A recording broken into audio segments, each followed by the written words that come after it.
Hai kawan-kawan, kali ini saya akan membahas tentang rel. Sebelumnya saya ucapkan Assalamualaikum warahmatullahi wabarakatuh.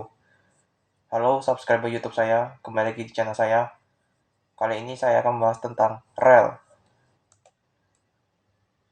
Sebelum masuk, kita akan membahas daftar isinya. Yang pertama adalah definisi, kedua tipe-tipe penyambungan rel, yang ketiga tipe-tipe rel, keempat penutup, kelima sekian dan terima kasih, yang keenam sumber. Definisi. Seperti yang dilansir dari Wikipedia, rel adalah logam batang untuk landasan jalan kereta api atau kendaraan sejenis seperti tram dan sebagainya. Rel mengarahkan atau memandu kereta api tanpa memerlukan pengendalian. Rel merupakan dua batang logam kaku yang sama panjang dipasang pada bantalan sebagai dasar landasan. Rel-rel tersebut diikat pada bantalan dengan menggunakan paku rel, skru penambat, atau penambat seperti penambat pedrol. Lalu ada tipe-tipe penyambungan rel. Di Indonesia dan dunia, metode penyambungan rel dapat menggunakan teknik penyambungan rel sebagai berikut. Pertama adalah las termit, kedua las busur atau kilat, ketiga sambungan baut. Metode penyambungan rel ini berbeda-beda tergantung pada kecepatan rencana, peruntukan, dan sebagainya. Las termit. Salah satu cara umum digunakan adalah dengan las termit di lokasi sehingga bisa menjadi rel yang menerus. Pengelasan menggunakan las termit dengan menggunakan bahan kimia senyawa besi yang ditempatkan di antara kedua rel, kemudian bahan tersebut direaksikan pada suhu sampai mencairkan bahan kimia tersebut dan menyambungkan rel tersebut. Sisa hasil reaksi kimia tersebut kemudian dipotong dan diratakan dengan rel.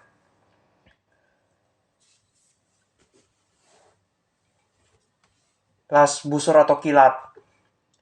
Salah satu cara lain yang digunakan dalam mengelas rel kereta api adalah dengan cara las kilat listrik, atau dalam bahasa Inggris disebut flash butt welding, yaitu dengan cara mendekatkan ujung dua potong rel yang akan dilas dan yang telah diberi muatan listrik dengan arus yang sangat besar. Sehingga ketika terjadi kontak, akan timbul kilatan listrik yang akan memanaskan dan melelehkan ujung kedua rel yang didekatkan tersebut. Setelah ujung kedua rel yang didekatkan berpijak dan meleleh, ujung rel kedua tersebut disatukan dengan diberi tekanan yang besar di range antara 150 sampai dengan 300 kg per cm kubik. Sehingga ujung dari kedua potong rel tersebut menyatu dan kemudian diratakan dan dimuluskan ketika rel masih berpijar. Kelebihan dari cara ini adalah tidak memerlukan bahan seperti las termit, dan hasil sambungan las pada rel lebih kuat daripada menggunakan las termit. Selain itu, las kilat membutuhkan waktu yang lebih singkat, yaitu hanya 15 menit per titik las, dibandingkan dengan las termit yang membutuhkan waktu 25 hingga 30 menit per titik las. Namun, cara ini tidak terlalu cocok dan berbahaya di Indonesia, karena arus listrik pada rel dapat mengalir ke bagian rel yang lainnya. Mengingat banyak jalur rel di berbagai daerah terdapat pemukiman padat penduduk. Terkadang ada orang yang terutama anak-anak secara iseng maupun tidak sengaja menyentuh rel yang diberi arus listrik sehingga dapat menimbulkan bahaya sengatan listrik. Sambungan baut. Pada sambungan ini digunakan suatu penyangga yang disebut sebagai fish plate dalam bahasa Inggris, yang dijepitkan dengan 4 atau 6 baut pada kedua rel yang disambung. Agar rel tidak melengkung ketika memuai terkena panas matahari, sambungan tipe ini menyediakan celah di antara kedua ujung rel yang disambungkan. Namun, celah ini menyebabkan rel tidak sama tinggi sesaat ketika roda kereta melintas, dan akan menimbulkan bunyi detak-detak beradunya roda dengan ujung rel yang khas pada saat kereta api berjalan. Tipe-tipe rel. Di Indonesia dan dunia, pembagian rel dapat dibedakan menjadi dua. Pertama, menurut berat rel. Kedua, menurut lebar sepur. Pembagian ini dimaksudkan sebagai standarisasi terhadap jalur kereta di dunia dan sebagai titik acuan untuk membuat rolling stock sesuai dengan tipe jalurnya. Pertama, tipe rel berdasarkan berat. Pada pembagian pertama, pembagian rel berdasarkan berat dikelompokkan dengan nomenklatur sebagai berikut. Contoh, R25. Huruf R menandakan bahwa ini adalah rel untuk kereta api atau tram. 25 menandakan bahwa setiap semeter batang rel memiliki berat 25 kg. Ini adalah tabel berat rel. Anda bisa membaca ini dengan cara mempause video ini. Di Indonesia, rel paling kecil untuk kereta api kelas berat adalah R25. Tipe rel ini sekarang jarang digunakan dan ditemukan karena sudah diganti dengan rel tipe R54 yang lebih stabil untuk kereta berkecepatan tinggi. Rel tipe ini untuk sekarang ini banyak digunakan pada rel gongsol sebagai pengaman agar roda tidak slip saat melewati tikungan. Rel yang paling besar di Indonesia adalah R60.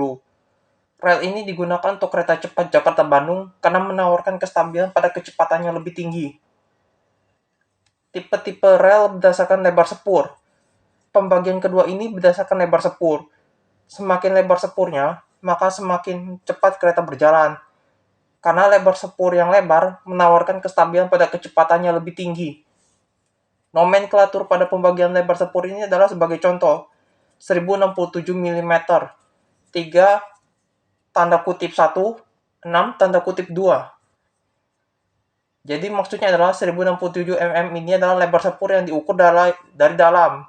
Tidak peduli mau diukur dari kiri ke kanan ataupun sebaliknya. 3 tanda kutip 1, 6 tanda kutip 2 adalah lebar dengan skala metrik kaki per inch. Tanda kutip 1 adalah kaki dengan satuannya FT atau feet. Tanda kutip 2 adalah inci atau inch. Skala metrik dalam meter adalah 1,067 meter. Jika dibulatkan dalam 2 desimal, maka nilainya adalah 1,07 meter. Ini adalah tabel ukuran rel yang Anda bisa baca dengan cara mempause video ini. Ukuran yang ada di tabel ini adalah ukuran yang paling banyak digunakan di berbagai belahan dunia. Penutup.